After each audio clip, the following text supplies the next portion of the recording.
Fils et filles du bon Dieu, Mbolo Samba de grâce et de bénédiction en tout un chacun de vous pour ce jeudi de la 7e semaine du temps ordinaire, année liturgique B. Fils et filles du bon Dieu. D'abord, la première lecture, l'épître de Saint Jacques, le chapitre 5, les 6 premiers versets. C'est à moi que vous l'avez fait. Fils et filles du bon Dieu. À travers les pages d'aujourd'hui, Saint Jacques met l'accent prophétique qui dénonce avec une énergie violente les abus de la vie sociale et économique. Pour notre temps, fils et filles du bon Dieu, les encycliques des papes, les appels des conciles, les déclarations d'évêques reprennent les thèmes. On n'a pas le droit de se boucher les oreilles à ces propos âpres et véritablement révolutionnaires. L'évangile est engagé ici, fils et filles du bon Dieu. Mais attention, une fois de plus, de ne pas appliquer cela sur le dos des autres. Chacun de nous est un riche, plus ou moins par rapport à d'autres, fils et filles du bon Dieu. Oui, ces paroles prophétiques. La voix de Jacques fait entendre celle de Dieu qui révèle ce qu'est le monde en le jugeant. Certains riches jouissent égoïstement des biens qu'ils accaparent, tandis que la masse des pauvres travaille, mais meurt de faim. L'injustice criante qui tue les pauvres atteint à travers eux le juste par excellence, le Seigneur, fils et filles du bon Dieu. Voilà, le texte nous dit ceci. Vous les gens riches, c'est à vous que je m'adresse. Pleurez, lamentez-vous, car des malheurs vous attendent. Vous, riches, vos richesses sont pourries. Vos vêtements sont mangés par les mythes. Votre or et votre argent sont rouillés. Cette rouille vous accusera. Elle dévorera votre chair comme un feu. Fils et filles du bon Dieu. À travers toutes ces richesses-là, mais jamais, lorsque nous partons seuls. Celui qui nous accompagne, qui va nous accompagner notre habit, c'est le bois. On a mis 4 qui devient cercueil, fils et filles du bon Dieu. Les chèques, l'argent, les immeubles ne vont pas aller avec toi, fils et filles du bon Dieu. Aujourd'hui, il ne s'agit pas, sans doute, de ceux qui ont augmenté leurs biens de manière lente et juste, au prix de leur travail, de leur sueur, de leurs compétences. Non, c'est pas eux. Mais de ceux qui sont véritablement des exploiteurs et se sont enrichis sous les dos des pauvres, qui pratiquent des crimes rituels parce que à la recherche d'une nomination, à la recherche de l'argent. Fils et filles du bon Dieu. Oui, il y a des gens, fils et filles du bon Dieu, qui gèrent, et partout il y a des gens qui gèrent d'immenses fortunes en fonction d'intérêts particuliers, au lieu de viser la promotion des plus pauvres. Oui, fils et filles du bon Dieu. Si Jacques vise d'abord ce cas des grandes fortunes, il faut aussi se demander comment il nous vise, toi et moi, nous-mêmes. Moi-même, il serait bien étonnant que je ne sois pas du tout attaché à l'argent. Que nous ne soyons pas attachés, on devient esclave de l'argent. Non, fils et filles du bon Dieu.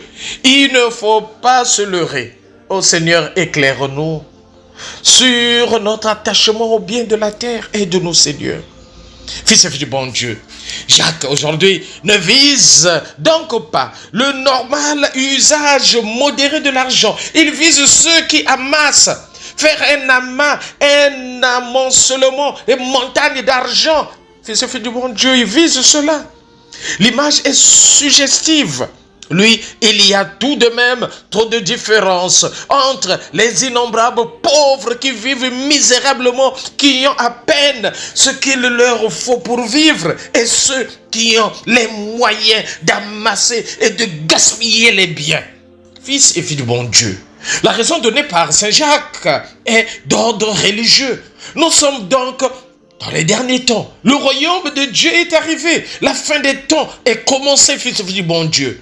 C'est vrai, personne n'est dispensé de se souvenir de cela. On me demandera compte de ma gestion, chacun de nous. Comme dit Jésus dans l'évangile de Luc, le chapitre 16. Mon comportement face à l'argent, ce n'est pas moi qui le jugerai, c'est Dieu, fils et fille du bon Dieu. Le texte continue en disant, des travailleurs ont moissonné vos terres et vous ne les avez pas payés. Leur salaire crie vengeance. Les gens qui ont travaillé des années, ils sont toujours au pré-salaire. Les gens qui ont travaillé des années, ils ont pris leur retraite, mais ils deviennent des maltraités alors qu'ils ont cotisé leur argent. Fils et filles du bon Dieu, assez régulièrement dans l'histoire, on a accusé l'Église de faire de la politique quand elle a répété ces choses. Et l'on dit alors, parlez-nous, nous de Dieu, restez dans le spirituel. Non, fils et filles du bon Dieu. Eh bien justement, parlons-en de Dieu. Ses oreilles entendent le cri de ceux que nos oppressions, fils et filles du bon Dieu, leur cri vengeance, c'est la sueur de leur front, il a travaillé, tu ne veux pas donner son argent, pourquoi? Fils et filles du bon Dieu, alors tu es la peinade, tu bois du champagne, caviar, tu es bien, mais celui qui a travaillé pour toi, tu ne veux pas, et pourtant c'est la sueur de son front. Tout se payera ici-bas d'abord, fils et filles du bon Dieu. Le motif de l'Église, c'est précisément Dieu qui veut la justice pour ses enfants, fils et filles du bon Dieu. L'évangile de ce matin marque le chapitre 9, versets 41 à 50, les exigences de la fidélité au Christ.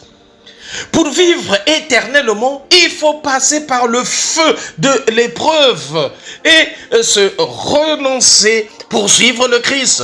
On est alors son vrai disciple, du sel qui sale, et loin d'entraîner les autres dans le mal. On est au milieu d'eux, un artisan de paix, fils et filles du bon Dieu.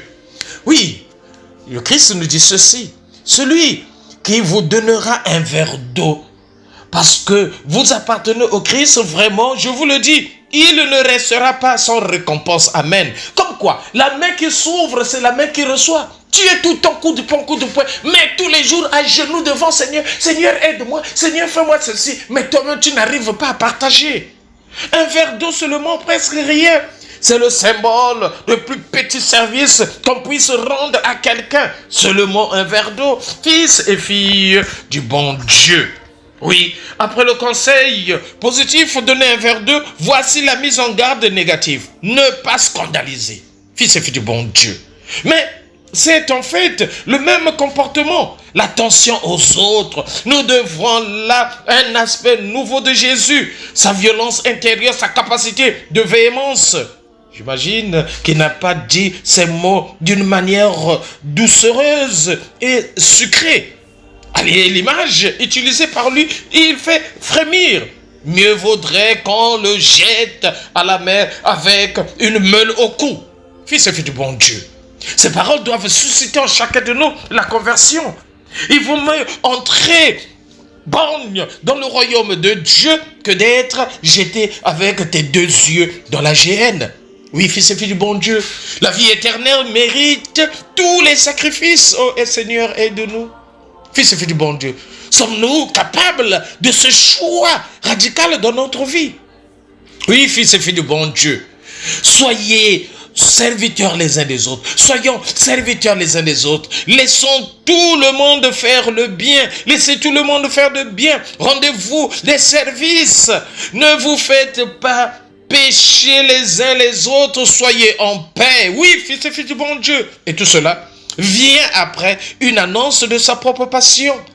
La morale chrétienne est tout entière reliée à Jésus-Christ. Amen. Connectée à Jésus-Christ, branchée à Jésus-Christ. Si seulement nos familles, nos communautés chrétiennes, nos groupes ou mouvements avaient ces exigences profondes, est entièrement reliées à Jésus-Christ. Et en ce moment-là, notre vie sera remplie de paix, de grâce, de bénédiction et d'amour. Et surtout, aimons-nous vivants et préparons notre ciel en faisant le bien sur la terre. C'était le Père Paul Diès Tounou depuis la paroisse Saint-Michel de Nkembo, de Saint-Michel de la Gloire. Là, nous sommes dans l'archidiocèse de Libreville, c'est au Gabon. Saint-Genet de grâce et de bénédiction, n'oublions pas Kipé, Yayo et Tokos, à tout un chacun de vous. Merci Seigneur.